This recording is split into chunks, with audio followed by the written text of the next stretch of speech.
তাহলে সত্যযুগের মানুষ যদি আজকে এখানে থাকে তাহলে তিনিও বলবেন যে হ্যাঁ, ধ্যান খুবই কঠিন বস্তু। ধ্যান, কারণ ধ্যান তখনই হয় যখন কোনো বস্তু চাক্ষুষ দর্শন করা যায়, তার স্বরূপ জানা যায়, চাক্ষুষ তার স্বরূপ যেটা দেখা যায় সেটাকে ধ্যান করা যায়। কিন্তু দেখা যায় না যা, তার কী করে ধ্যান করব?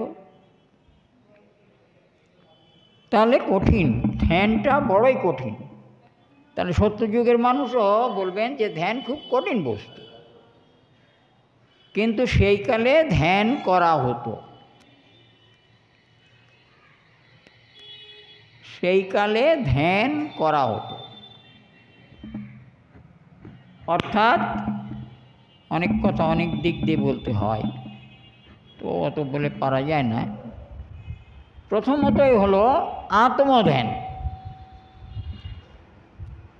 দেহের মধ্যে বস্তুর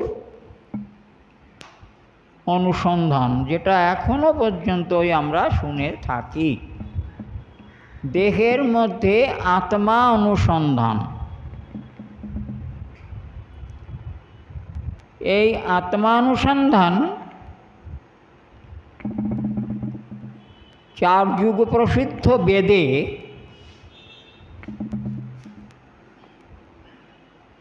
যে শিক্ষা ভগবান স্বয়ং ব্রহ্মাকে দিয়েছিলেন, বেদ শিক্ষা,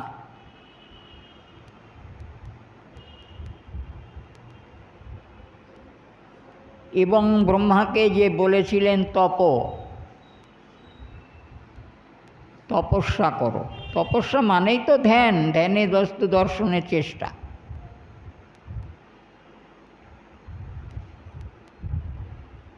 তাহলে এই তপস্যা করার শক্তিটা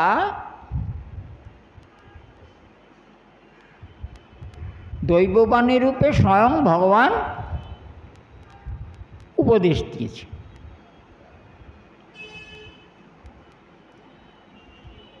তাই এই তপ শব্দ দুটির মধ্যে ভগবতের অনুগ্রহ বিরাজমান আছে, তাকে চোখে দেখা যায়নি,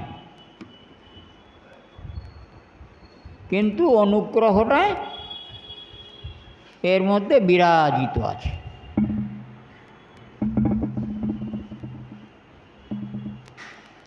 তাই তপস্যা করলে তপস্যার মূর্তি বা ধ্যানের মূর্তি একনিষ্ঠভাবে আত্মাতে অনুসন্ধান করাটাই হলো ধ্যান। এটা বেজায় কঠিন বস্তু, কিন্তু সত্যযুগে এটাই ছিল একমাত্র ভগবৎ প্রাপ্তির উপায় বা ধর্ম, ধ্যান। ধ্যান করলেই বস্তুর সাক্ষাৎকার লাভ হতো। কেন? ও বাবা, অনেক কথা অনেক দিক থেকে। মূলত প্রথম কথা হলো চারিপদ ধর্ম সুস্পষ্ট বর্তমান ছিল, সুস্থ ধর্ম ছিল। মনুষ্যগণ স্বাভাবিকভাবেই ধর্মপরায়ণ, ফলে দেহ এবং চিত্ত দুটো বিশুদ্ধ ছিল। খুব ভালো করে কথাগুলো খেয়াল লক্ষ্য করুন। অত্যন্ত বিশুদ্ধ শরীর ছিল সেই কালে মনুষ্যগণের, তাদের সৎ আচরণ আদি দ্বারা ঈশ্বর পরায়ণতা বা ঈশ্বর উন্মুখতা তাদের সবসময় ছিল। না দেখলে কী হবে? না দেখলে কি হবে? সবাই সেই কালে ঈশ্বরের ভাবনা চিন্তা করতেন, তাদের ধর্ম চতুষ্পদ সুস্পষ্ট সুস্থ ছিল।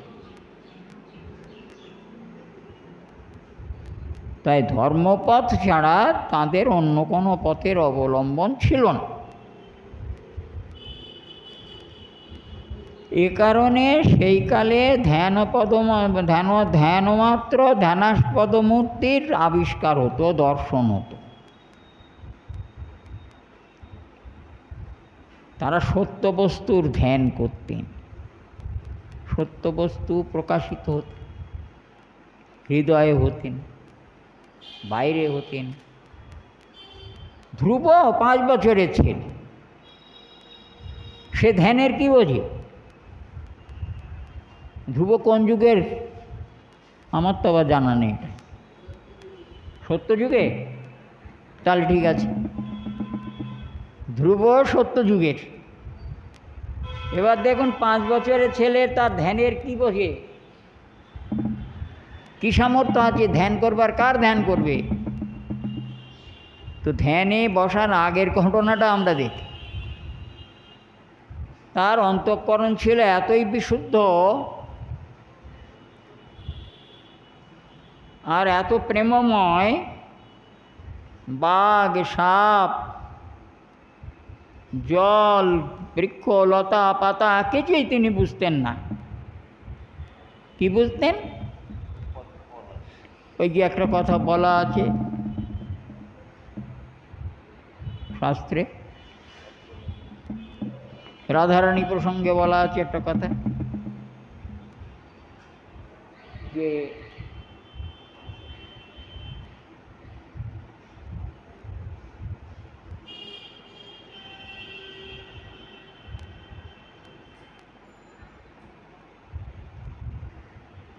স্থাবর জঙ্গম দেখে,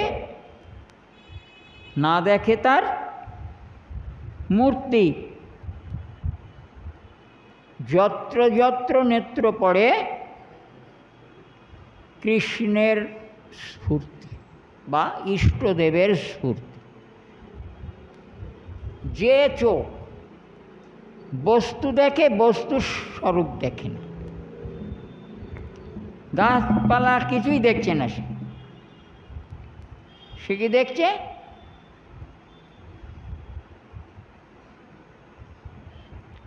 কৃষ্ণের স্ফূর্তি, ওটা কৃষ্ণমূর্তি দর্শন করছেন। তমাল গাছকে জড়িয়ে ধরেছেন, কমলের ডাল বাতাসে আন্দোলিত হচ্ছে, রাধারানী মনে করলেন ওটা গোবিন্দের বাহুলতা।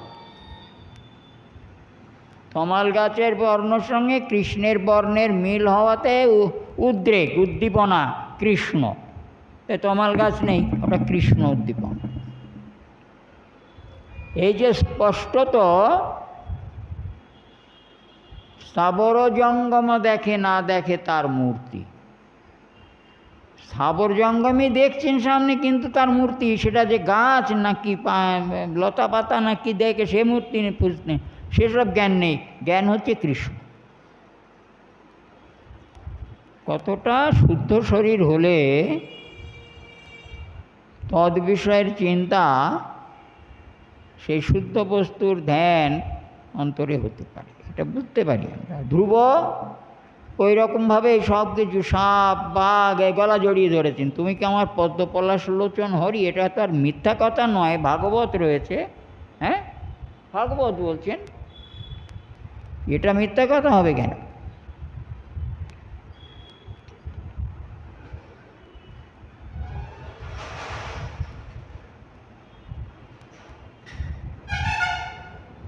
আত্মা সর্বত্র বিরাজিত, আর আত্মানুধ্যান সব কিছুর মধ্যে যখন হয়, সেই বস্তুকেই যখন একমাত্র গ্রহণ হয়, তখন সব জায়গায় সেই বস্তুকে দর্শন করে। তাই হিংসা সেখানে থাকে না। তো হিংসাদি সেখানে নেই। ও বাঘ হলে কি হবে? ওর হিংসা নেই। সাপ হলে কি হবে? হিংসা নেই। কারণ সবার মধ্যে যিনি আছেন তিনিই রক্ষা করে রেখে দিয়েছেন। আমাদের তো সে বস্তু, সে জ্ঞান নেই। বাঘ দেখলে ভগবানের নাম হরিনামে ঝুলা হাতে থাকলে কি হবে? ঝুলা ফেলে দিও, রে বাবা রে, তাই বলবেন তো নাকি? হরে কৃষ্ণ বলবেন? হ্যাঁ, হরে কৃষ্ণ বলবেন না, ওরে বাবা রে বাঘ কি বলবেন? আমাকে বুঝান, সুস্থ আছে এখানে, তাই কিছু বুঝতে পারি না। হ্যাঁ, কোথায় চলে যাবে হরিনামের ঝুলা, ওরে বাবা রে। পালাতে পারলে বাঁচি, বাস্তব না? এটা হলো ধ্রুবের প্রথম ধ্যান, সেই বস্তুর চিন্তা, সেই বস্তু কি পলাশ দেখিনি আমি। তুমি কি পদ্ম পলাশ লোচন হরি? বাদ দেখে বলছি, সাপের গলা জড়িয়ে ধরব, তুমি কি পদ্ম পলাশ লোচন হরি? তাকে তো দেখিনি, কিন্তু তারই ভাবনায় আছে, সবার মধ্যে থাকে। বুঝতে পারছেন আমার কথা? নাকি আমার কথা বুঝতে পারছেন? আমি বুঝাতে পারি না তো সেরকমভাবে, কী বল?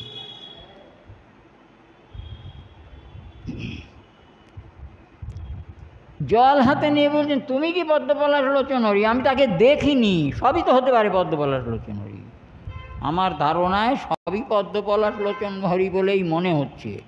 গাছের পাতা জড়িয়ে ধরে, কোমল পল্লব জড়িয়ে ধরে বলছেন তুমি কি পদ্মপলাশ। কতটা প্রেম আছে তার মধ্যে দেখুন না, অনুরাগটা কত।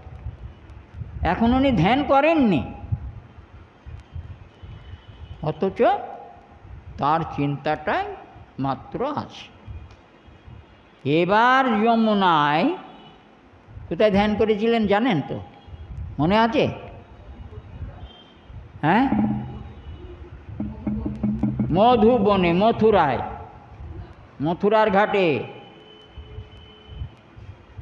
ওখানে স্নান করে ধ্যান করতেন। 5 বছরের বালক ধ্যান শুরু করেছেন, করতে করতে তো 9 মাস চলে গিয়েছে। 9 মাস উনি ধ্যান করেছিলেন, 9 মাস ধ্যান করেছিলেন।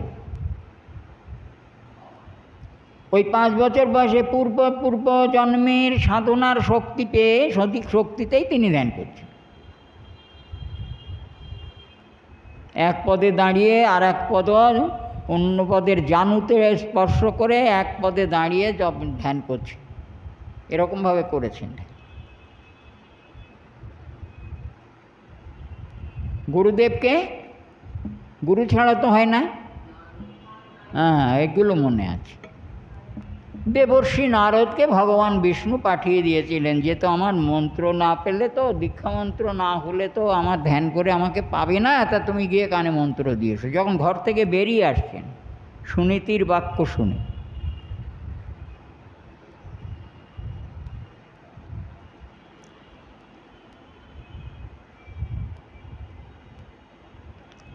তখন ঘর থেকে বেরিয়ে যখন আসছেন হল ঘরে, তখন দেবর্ষি নারদ দেখা দিয়ে তার কানে পদ্মপলাশ লোচন হরির মন্ত্র ওং নমো ভগবতে বাসুদেবায় মন্ত্র দিয়ে গিয়েছিলেন। গুরু ছাড়া বস্তু ভাবনা সিদ্ধ হবে না। সদ্গুরু চাই, যিনি নিজেও ভাবনা করেন, নিজেও সেই কাজ করেন, সেবা করেন, তার মন্ত্র কাজ। আর তাতে তো পার্শ্বদ প্রধান দেবর্ষি নারদকে পাঠিয়েছেন প্রভু নিজে, সে তো সিদ্ধ একেবারে মন্ত্র। ওই মন্ত্র জপের দ্বারা ভগবানের ধ্যান করেছে। ধ্যানাস্পদ মূর্তি দর্শন দিয়েছিল, হৃদয়ে ধ্যান করছিলেন, হৃদয়ে দর্শন হচ্ছিল। হঠাৎ সেই ধ্যান, সেই দর্শন বন্ধ হয়ে যায়। হৃদয়ে নিবিষ্ট হয়ে ধ্যান করছিলেন বস্তুর আত্মাতে দর্শন, আত্মদর্শন।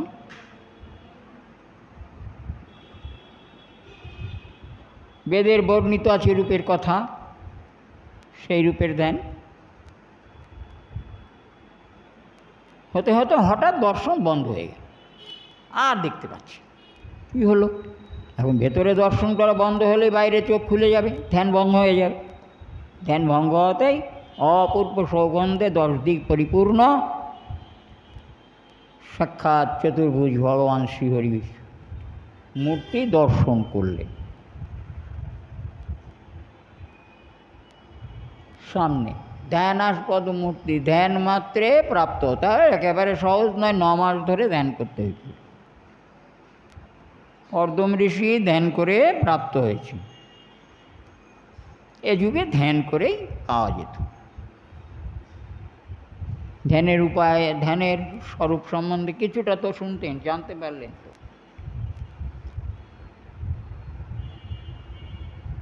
এবার ত্রেতা যুগে ধ্যান করলে আর হবে,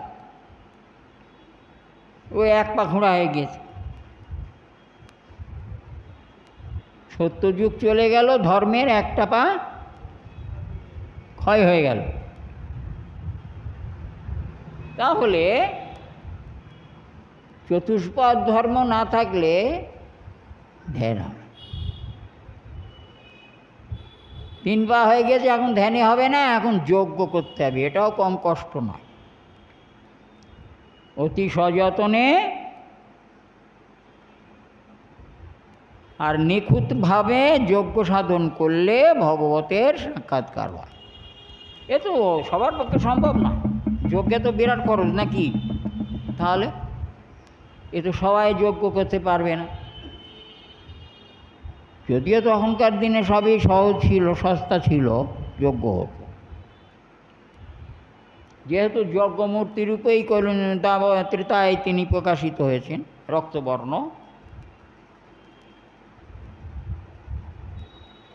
তার হাতে যা যা রয়েছে তাতে বোঝানো হচ্ছে যে এই যুগে যজ্ঞ করতে হবে তোমাদের। হাতা যখন আছে আর পাত্র যখন আছে আর এক হাতে, তখন তো দেখাই যাচ্ছে যে যজ্ঞ, ঘৃতা আহুতি দিয়ে হাতা অগ্নিতে যজ্ঞ করতে।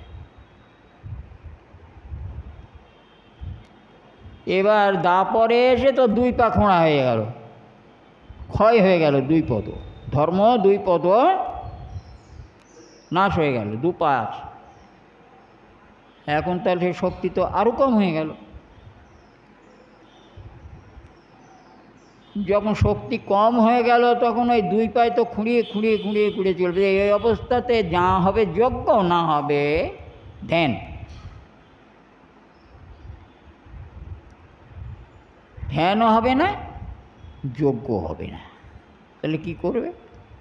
অনেকটা সহজ উপায়, অর্চনা, ভগবত অর্চন। অর্চন সবাই নিশ্চয়ই বোঝেন একটু। পূজা অর্চন,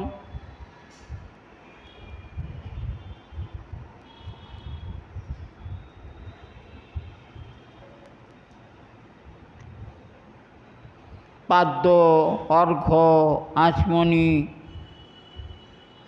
এসব দান, মন্ত্রোচ্চারণ,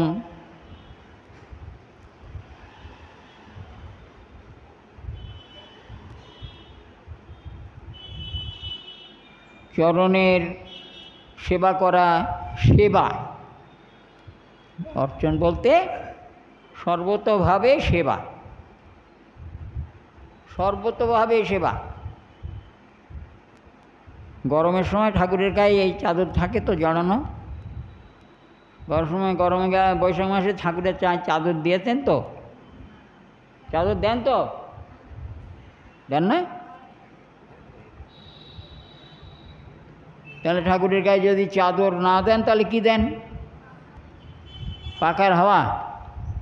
তাহলে ওইটাই অর্চন হচ্ছে। ও যে যা বলুক না কেন, এগুলো সবই অর্চনার মধ্যে পড়ে। সেবা,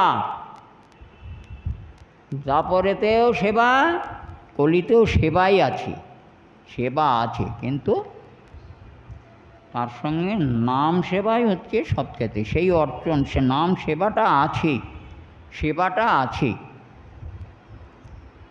পূজা অর্চন যারে বলে, যেভাবে অর্চনা করা যায়, অঞ্জলি দান। হ্যাঁ, পূজা করতে গেলে আগে অঞ্জলি দিতে হয়। হ্যাঁ, ধ্যান এখনও আছে, কিন্তু আছে সব কিছুই, কিন্তু সেইভাবে এর নেই। কলিতে ধ্যান হয় না। চোখ বুঝবে, বেলা হয়ে গেলেই যার যেটা নেশা আছে না, সেইটা চোখের উপর। কারুর বাজারে যেতে হবে, কোথায় ব্যাগ আছে, কোথায় টাকা আছে, ধ্যান করতে বসে তো আমার তো মনেও নেই টাকা কোথায় রেখেছি, ব্যাগ কোথায় রেখেছি। হয়ে গেল ধ্যান। এই 4টে যুগে না একটা জিনিস আছে, এটা বলার মতন না, গীতাতে বলা আছে যে কোনো মানুষ যৎক্ষণাৎই ধ্যান করেন, তো সত্যযুগে যেটা হতো সেটা হবে না, তৎক্ষণাৎই ধ্যানাস্পদ মূর্তি ভগবান শ্রীকৃষ্ণ, এখন তো আপনারা শ্রীকৃষ্ণকে দেখেছেন, সবাই চেনেন শ্রীকৃষ্ণ, এখন ধ্যান করলে শ্রীকৃষ্ণকে আপনারা দর্শন পাবেন। কেন দেখেছেন তো, তাকে দেখেছেন না? কৃষ্ণকে দেখেননি? কৃষ্ণকে আমরা সবসময় দেখতে পাচ্ছি, অত চিন্তা নেই, চোখ বন্ধ করে কৃষ্ণকে দেখা যেতে পারে, দেখেছি তো চোখে। তথাপি দেখো, যে কোনো মানুষ নেত্র মুদ্রিত করে নিষ্ঠার সঙ্গে যখনই চোখ বুঝিয়ে ধ্যান করবেন, তৎক্ষণাৎ ধ্যানাস্পদ মূর্তি মুহূর্তের মধ্যে অন্তরে প্রকাশিত হবেন, কিন্তু বিদ্যুতের মতন তৎক্ষণাৎই অন্তরিত হয়ে। মেঘ হতে বিদ্যুৎ উৎপন্ন হয় বটে, বজ্র উৎপন্ন হয়, কিন্তু মেঘে থাকে না। মেঘ থাকে কিন্তু বজ্র থাকে না, তাই তো? আকাশে মেঘ ঢাকা থাকে কিন্তু বিদ্যুৎ থাকে না ক্ষণিক। ওই রকম এই জঞ্জালময় মেঘময় এই শরীরের মধ্যে ভগবত ধ্যান মাত্র স্ফুলিঙ্গের মতন একবার একটু দর্শন হয়, আর বাস মন দৌড়লো কোথায়, এলো মেলো এবার আরম্ভ করলো। তাই ভগবান সত্য বস্তু, সত্যের ধ্যানমাত্র যে কোনো অন্তরে একবারের মধ্যে জন্য হলেও স্ফুলিঙ্গের মতন স্পষ্টীকৃত হয়, সঙ্গে সঙ্গেই তা অন্তরিত। তাই কলিতে ধ্যান করে সেই বস্তু তো পাওয়া যায় না এইরকম। আর সাধারণ যারা সংসারে ভোগ করছে সেটা তো চার যুগেই আছে। তার মধ্যে তদানীন্তনকালে আগে ছিল ধ্যান, তারপরে ভগবত প্রাপ্তি, তারপরে সংসারে কিছু হলে হোক। আর এখন আমাদের আগে সংসার, পরে ভগবান। রামকৃষ্ণদেবরে জিজ্ঞেস করলে একজন যে ঠাকুর খেয়ে পুজো করা যাবে না, বলছে হ্যাঁ হ্যাঁ খেয়ে পুজো করা। রামকৃষ্ণদেব বললেন হ্যাঁ খেয়ে পুজো করা যাবে। এরা লেখাপড়া যাচ্ছে এক পয়সার লেখাপড়া জানেন রামকৃষ্ণদেব। উনি বললেন হ্যাঁ খেয়ে পুজো করা যাবে। কেন বললেন? বাউনের বাচ্চা চালাকের গুরু মশাই ছিল, নাপিতের 16 চুঙো আর বাউনের 10 চুঙো, এ নাপিতের 16 চুঙো বাউনের 10 চুঙোর সঙ্গে পারেন। কি বুঝলেন? রামকৃষ্ণদেব বললেন হ্যাঁ খেয়ে পুজো করা যাবে। এটা কেউ ব্যাখ্যা করুন তো, আপনাদের মধ্যে কেউ আছেন, অনেক ভক্ত আছে, ব্যাখ্যা করুন তো। হ্যাঁ খেয়ে পুজো করা যাবে, কেমনভাবে ধরলেন তিনি? কি বলতে চাইলেন?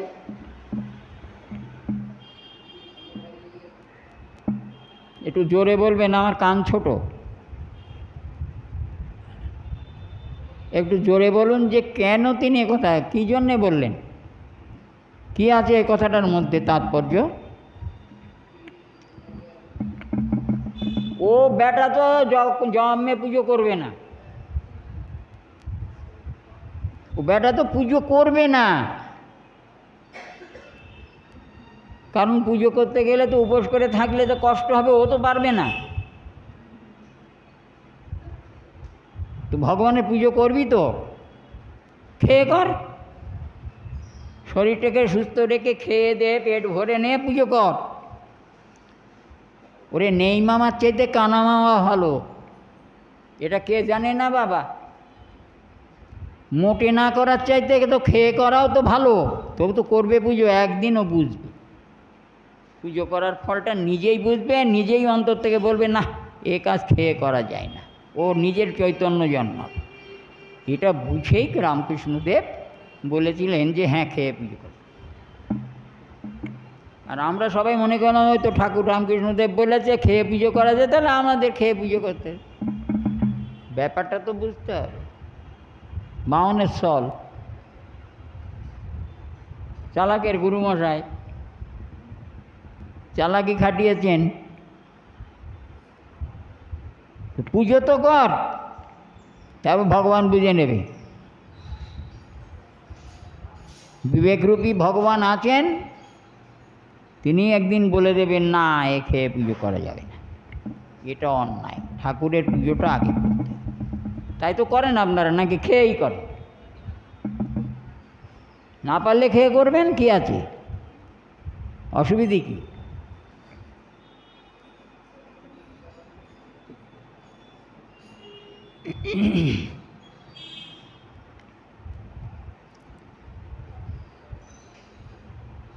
তাহলে অর্চনা, সেবা অর্চনা যত পারো গোবিন্দের, সেই সময় সবাই সেবা অর্চন করতেন কৃষ্ণের।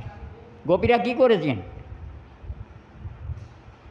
যাতে কৃষ্ণের সন্তোষ হয় সেই প্রকার কর্মসাধনই আমি বলবো অর্চন।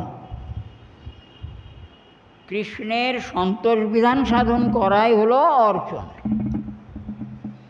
তো তারা সবসময় কৃষ্ণের জন্যে চেষ্টা করতেন, যাতে কৃষ্ণ অর্চিত অর্থাৎ আমার বিষয়েতে অভিনিবিষ্ট হন। ভালো কথা, এমন কিছু কর্ম সাধন করতে হবে যাতে কৃষ্ণ আমা অভিমুখী হন, অভিনিবিষ্ট হন। গোপীদের সেই কর্মসাধনই দিনরাত ছিল। দিনরাতি তারা নয়নোৎপলার্চিত তনুম গোপ সংখ্যাবৃতম গোবিন্দ কলবেনুবাদন পরম দিব্যাঙ্গভূষণ ভজে। এটা কি?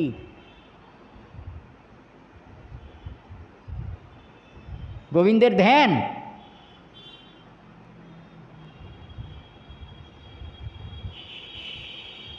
ধ্যান ও মন্ত্র কী রূপের ধ্যান করবে এই মন্ত্রের মধ্যে বর্ণিত আছে। ওই প্রকারে তার নিত্য সেবা করবে, যাতে তার আনুকূল্যে ন কৃষ্ণানুশীলনং, এটাই অর্চনম।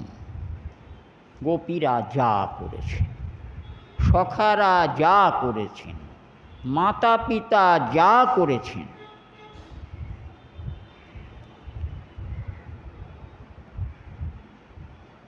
সর্বক্ষণ কৃষ্ণগত প্রাণ হয়ে কর্মসাধন করাই হলো, এটাই বলবো অর্চন।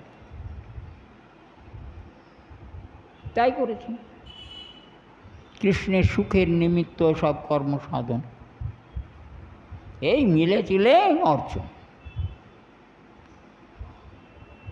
এই প্রমাণ ব্রজবাসী ব্রজবাসিনীগণ, গোপ গোপীগণ।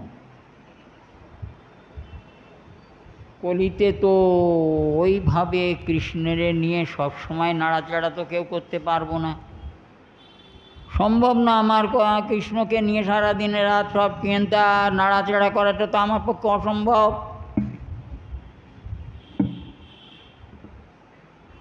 তা তোমাকে কৃষ্ণ নিয়েই নাড়াচাড়া করতে হবে।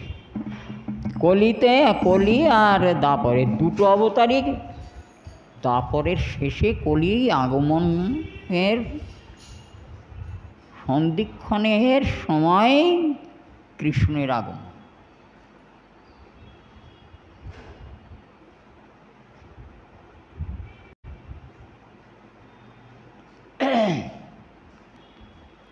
এ ভাগবত কিন্তু কলিতে রচিত হয়েছে, আর কৃষ্ণ কিন্তু কলিতেই বলা যেতে পারে, বলা হয়েছে তাই শাস্ত্রে।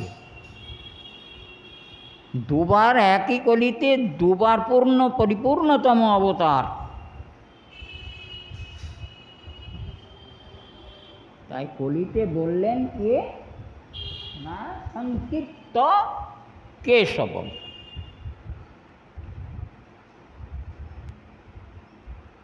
জপলা আছে।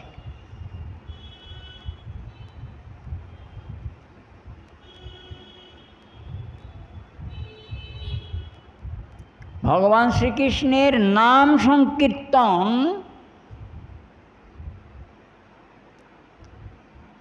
কর্তব্য, করণীয়।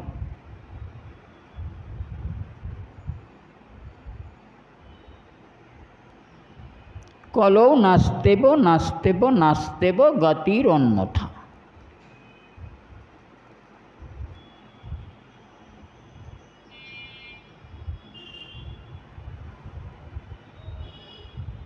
কলিতে, সব কলিতে নাম অবতার হয়, কিন্তু শুধু নাম অবতার হন, নামই আসেন না। সব কলিতে নাম অবতার হয়, এটা কলির ধর্ম। নাম অবতার হয়, নাম অবতারে কোনো মূর্তি নেই, শুধু নাম প্রচার হয়, হয়ে যায়, কিন্তু নামই সাক্ষাৎ আসেন না।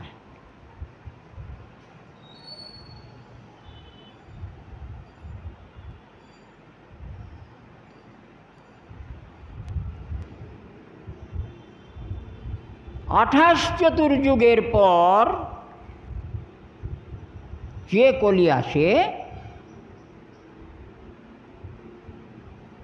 28 গুণ 4 কত হবে? 4 8 32, 2 হাতে 3, আর 8 দুগুণে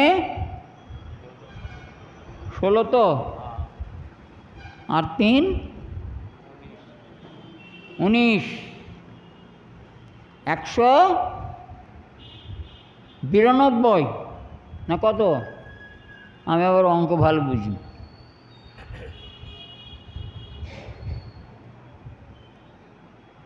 192 যুগ, সোজা কথা বলুন তো। সত্য দাপর তেতা কলি, সত্য দাপর তেতা কলি করতে করতে 192 যুগ যাবার পরে যে কলিটা আসবে ওটার নাম হলো কি নাম? ধ দন্ত নয় যে বলা কি হয়? এই 192 যুগ এর শেষে যে কলিযুগটা আসে ওটা হলো ধন্য কলিযুগ। আর ওই ধন্য কলিযুগে সাক্ষাৎ নামই নামের সঙ্গে অবতীর্ণ,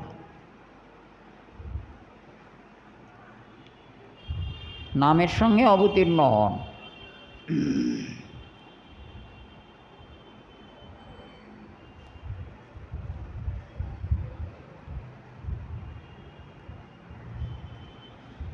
এই ধন্য কলিযুগে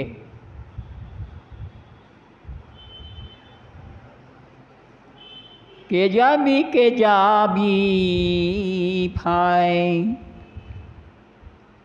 ভব সিন্ধু পার, কে যাবি ভাই ভব সিন্ধু পার, ধন্য কলিযুগে আমার চৈতন্য অবতার, ধন্য কলিযুগে আমার চৈতন্য অবতার। ধন্য কলিযুগে চৈতন্য অবতার, এই সেই ধন্য কলিযুগে আমরা জীব। মাত্র 539 বছর, 40 বছর শ্রীমন মহাপ্রভু এত বছর আগে এসেছিলেন মাত্র। তাই জলে যদি খুব জোরে একটা ঢেউ দেওয়া হয়, সেই ঢেউটা দেখবেন একবার এপারে আসে, আবার ওপারে ফিরে যায়, তখন একটু কমে আসে, তারপরের বারেও আবার ওপার থেকে ধাক্কা খেয়ে আবার ফিরে আসে, তখন আরও একটু কমে যায়। এখন যে ঢেউটা উঠেছে, প্রথম ঢেউ, এই কালটা সেই কালের মধ্যেই আছে, এখনো নামের ঢেউ আছে বলবৎ। তা নাহলে চারিদিকে এত নাম হবে কেন? ঢেউ না থাকলে নামটা কেন হবে? ঢেউ আছে।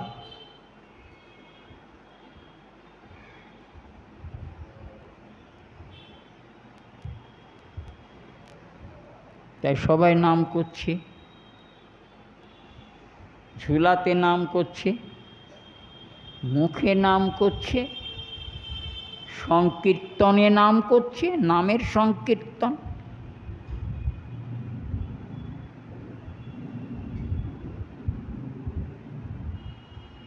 তাহলে এটাই করণীয়।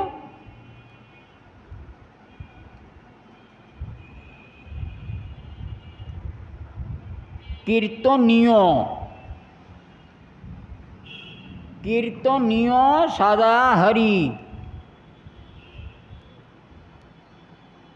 ভগবান শ্রীকৃষ্ণের নামের দ্বারাই সবসময় শ্রীহরি কৃষ্ণকে অর্চন করা কীর্তন, কীর্তনীয়, এটাই কীর্তন করা উচিতার্থে, উচিতার্থে কীর্তনীয় ব্যবহৃত হয়েছে। কীর্তনীয় সদা হরি। তোমরা কিছু না করো, পূজা অর্চন স্মরণ বন্দন হেন তেন নববিধা ভক্তি, এটা তোমাদের পক্ষে সব সম্ভব হবে না, আর তাতেও অনেক দেরি হয় অন্তঃকরণে দৈন্য আদি জন্মাতে। কিন্তু শ্রীনাম মাত্রে যে কোনো পাষণ্ডীর অন্তঃকরণ কোমলতা প্রাপ্ত হয়। এর গল্প আছে আমার কাছে, সত্য গল্প, একেবারে চাক্ষুষ গল্প, ওসব বলে এখন লাভ নেই। চাক্ষুষ গল্প আছে।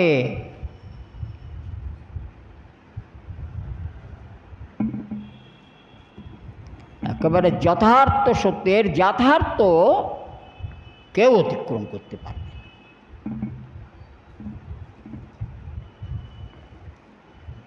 যেখানে নাম হবে সেখানে দেখবেন মানুষের উৎসাহ থাকে। সে জোয়ান যুব বালক বৃদ্ধ সবার একটা উৎসাহ সৃষ্টি হয়, এটাকে খণ্ডন করা যাবে না, এটা সত্য, সবাই মিলে করে। তাহলে কলিকালে এই শ্রীনাম ছাড়া এ তো শুনতে শুনতে আমাদের কান পচে গিয়েছে বোধহয়, তাই না? তবু এখনও শুনতে হচ্ছে। কেন? এখন আমাদের সবার সেই প্রকারে নামে রুচি নেই। প্রভু মন্ত্র নেব, ভালো কথা। প্রভু মন্ত্র নেওয়ার আগের দিন তো নিরামিষ খেতে হবে, আর মন্ত্র নেওয়ার দিনও নিরামিষ খেতে হবে, পরের দিন খাওয়া যাবে?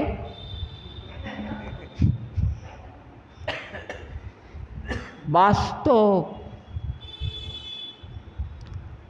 এরা তলারও খাবে, গাছেরও খাবে। আর তোমরা যারা ভজন সাধন করছো সব ছেড়ে ছুড়ে দিয়ে তোমরা এখানেও খাবে না সেখানেও খাবে, মানে তোমাদের কিছুই হচ্ছে। আর এদের এখানেও খাবে সেখানেও খাবে, তলারও কুড়োবে গাছেরও পারবে। রাগ করবেন নাকি? কেউ কেউ রাগ করেছেন নাকি? তো মনে তো হচ্ছে এরকম, নাহলে এইসব তর্কগুলো উঠে যে আমাদের কানে আসে। ভগবান বলেছে নাকি মাছ মাংস খেও না? মাছ মাংস খেয়ে ভগবানকে ডাকা যায় না, ভগবান বলেছে? ওই জন্য একেবারে সব জেনে বসে আছে, সাধুশাস্ত্র সব জেনে আছে ভগবান কি বলেছে না বলেছে। সদাচার শব্দ বলে কোনো বস্তু আছে আমাদের এখানে? সদাচার বলে কোনো শব্দ আছে? আছে? আমাদের ডিকশনারিতে পাওয়া যায় সদাচার বলে কোনো শব্দ?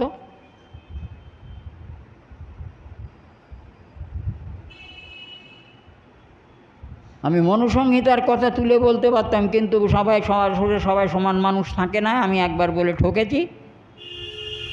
তাই আমি মনুসংহিতায় মনুরোপদেশাদি আমি তুলে বলতাম যে মাছ মাংস খাওয়ার কথা ভগবান বলেছেন কি বলেননি,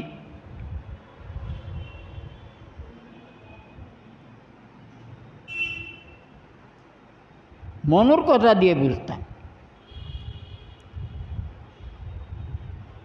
মনুর কথা শোনে না তারাই যারা তমগুণে ভরপুর, পাষণ্ডী।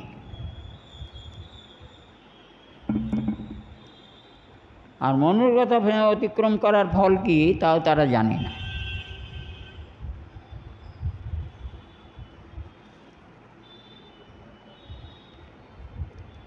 এরকম কথা কেউ কখনো বলবেন না, কখনো শুনবেন না। যদি প্রতিবাদ করার ক্ষমতা না থাকে, নীরবে সরে চলে যাবেন।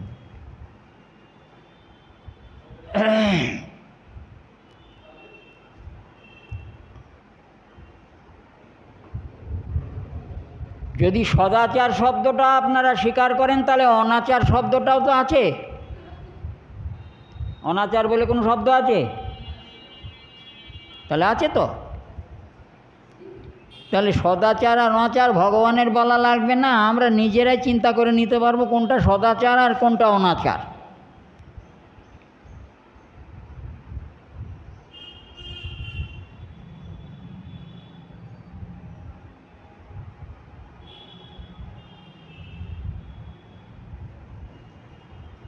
এই কলির জীবের এইসব দোষ থাকবে বলেই ভগবান শেষ পর্যন্ত না পেরে, দূর এদের কিছুতেই হবে না, ও চল এই ভাঁড়টা নিয়ে চল, এখন এই ওদের দিতে হবে, আর কিছু করার নেই।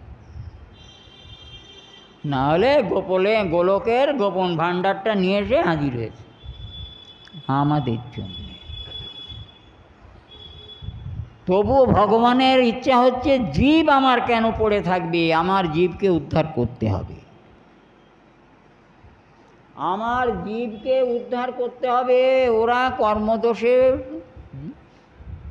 সহস্র সহস্র যুগ ধরে কর্মদোষে বারবার জন্মাচ্ছে, মরছে, অনাচার করছে, আমার কথা ভুলে যাচ্ছে। কিছুতে আর হবে না, এদের জ্ঞান যজ্ঞ অর্জন কিছু সম্ভব না, চলো এই ভাণ্ডারটা নিয়ে চলে, এই একমাত্র আমার আছে, এটা কলির জন্যেই দিতে হবে। হরিনামের ভাণ্ডার নিয়ে এসে তাই এসেছেন। এইসব বলবে বলে এইসব করবে তো, নাম নিয়ে চলো। গৌর বলে নিত্যানন্দ নাম নিয়ে যাও, কলিহত জীবের দ্বারেতে বিলাও, দেখো বাকি যেন থাকে না। বাকি থাকলে বাকি রবে, বাকি যেন থাকে না রে। প্রভুর আদেশ, এই নাম নিয়ে যাও। আর এই নিত্যানন্দ চরিতের মধ্যে এই মহাপ্রভুর, নিত্যানন্দ প্রভুর সঙ্গে একান্তে এই নামের যুক্তি হয়েছিল।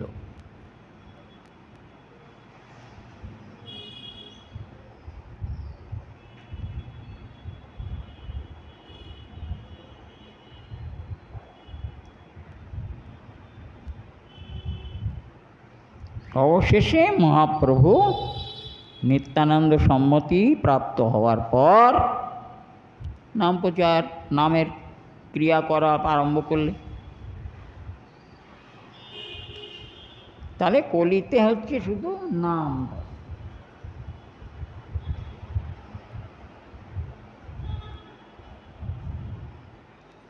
তো ভগবানের যে নানা রকম গুণাবতার, যা আগে বলা হয়েছে আর কি, কিছু কিছু, অসংখ্য, এর গণনা হয় না। গুণাবতারের অসংখ্য অসংখ্য অবতার আছে, গুণাবতার বর্ণন করা সম্ভব। আর এই চার যুগের চারি অবতারের কথাও মহাপ্রভু বললেন সনাতন প্রভুকে। কিন্তু যখনই এই যুগাবতারের কথা বলেছেন, তখনই কিন্তু মহাপ্রভু আবিষ্ট হয়ে বলতে বলতে সনাতনকে নিজে একটু ধরা পড়ে যাচ্ছিলেন। এবার নিজে ধরা পড়ে গিয়েছেন বলা যেতে পারে সুচতুর সনাতন গোস্বামী পাদের কাছে। তাঁর কান দুটো তো আর আমাদের মতন কান নয়, সর্বজ্ঞ সনাতনের কান, তিনি সব জানেন। যখন শুনছেন তখন তো তাঁর সেই ধ্যান জ্ঞান জন্মে গেল। তো উনি প্রশ্ন করেছিলেন,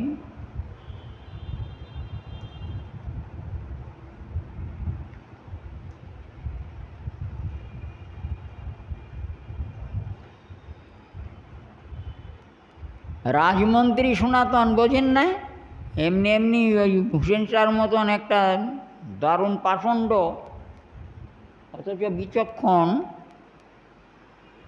রাজমন্ত্রী ছিলেন সনাতন তার বুদ্ধির জন্যে, অত্যর্থ সুচতুর বুদ্ধির জন্যে সনাতন গোস্বামী। এরও কথা গল্প আছে, তো সেসব তো বলার সময় নেই। তাকে আর রূপ গোস্বামী পাদকে, দবির কাশসাগর মল্লিককে তার মন্ত্রী করে নিয়েছে। তাদের মন্ত্রণায় সব কাজ করতেন। তো রাজমন্ত্রী বুদ্ধিটাও তো রাজার মতন না থাকলে তো আর রাজমন্ত্রী হওয়া যায় না। উনি একটা জিজ্ঞাসা করে ফেলেছিলেন মহাপ্রভুর কাছে,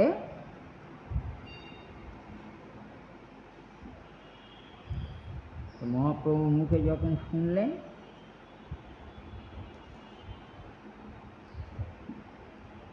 শুনি ভঙ্গি করি তারে পুছে সনাতন, শুনি ভঙ্গি করি তারে পুছে সনাতন। যুগাবতারের কথা যখন বলেছেন তখনই হপ করে অন্তরে ধরে ফেলেছে। তাই ভঙ্গি করে সনাতন রাজমন্ত্রী, বুদ্ধিটা তো সেরকম। ভঙ্গি করে তৎক্ষণাৎ মহাপ্রভুর তাঁরে পুছে সনাতন, মহাপ্রভুর কাছে জিজ্ঞাসা করলেন।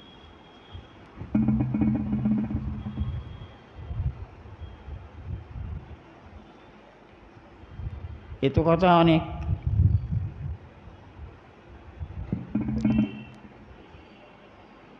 চাতুরালী সনাতন কাটিয়ে ফেলেছেন।